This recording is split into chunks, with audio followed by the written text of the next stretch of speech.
Why breakups hurt like physical pain. Look at your hand. You can see the skin, the veins, the lines of your life.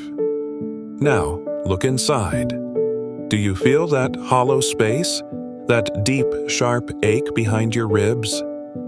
This is not a metaphor. When someone walks away, when a chapter slams shut, we say our heart is broken. But what if that feeling, that blinding, debilitating pain, wasn't just an emotion? What if it was a wound? A physical, measurable injury that your brain is screaming about. For too long, we've dismissed heartbreak as a psychological state. But tonight, we're going to step into the quiet, clinical truth. The reason breakups hurt like physical pain is because, to your brain, they are one and the same.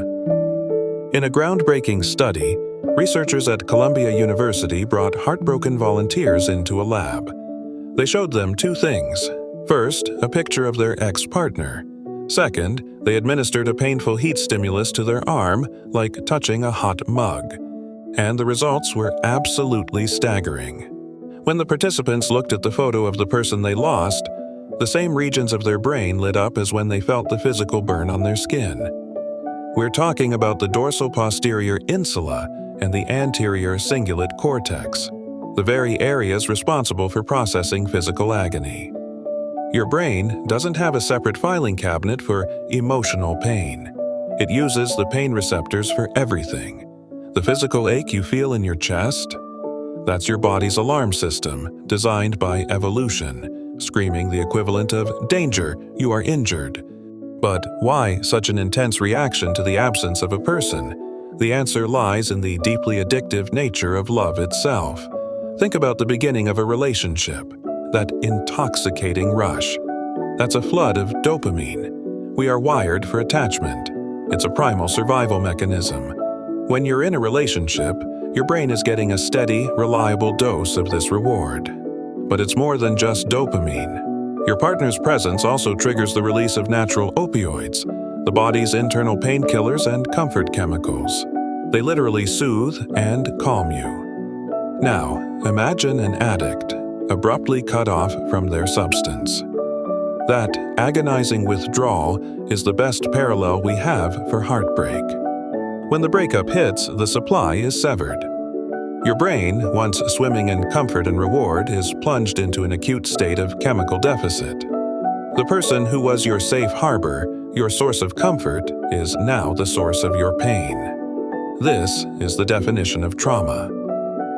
To truly grasp the depth of this pain, we have to look back to childhood and the profound concept of attachment theory. As infants, our bond with our primary caregiver is literally life or death. A cry that brought comfort, food, and safety was an evolutionary imperative. To be abandoned was to perish. And here's the key.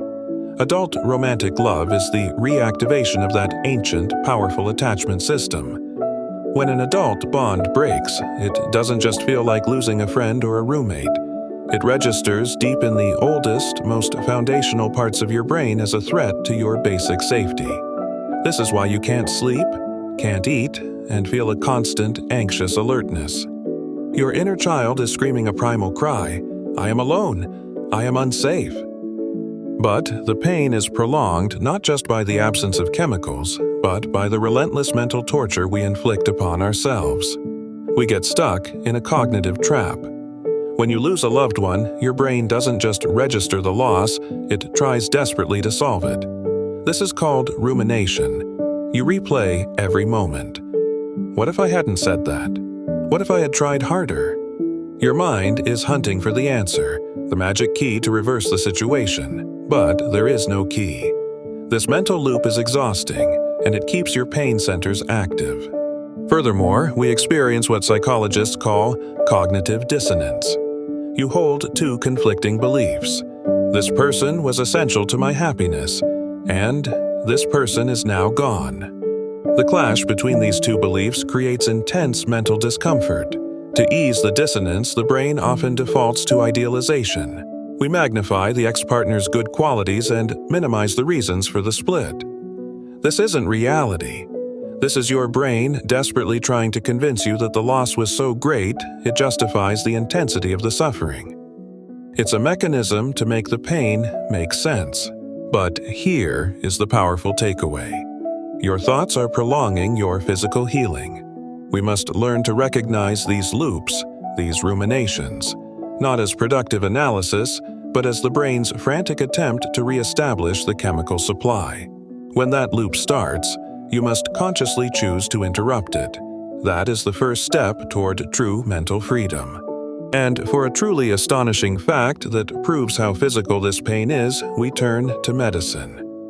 It is a rare but very real condition known as Takotsubo cardiomyopathy, or more commonly, broken heart syndrome. This isn't just hyperbole. This is when the profound stress of an emotional shock, a breakup, a death, causes a sudden weakening of the heart muscle. The massive surge of stress hormones, like adrenaline, can actually cause the left ventricle of the heart to change shape, mimicking a heart attack. The symptoms are identical: crushing chest pain, shortness of breath. Imagine that. Your heartbreak, your emotional suffering, can literally put you in the hospital.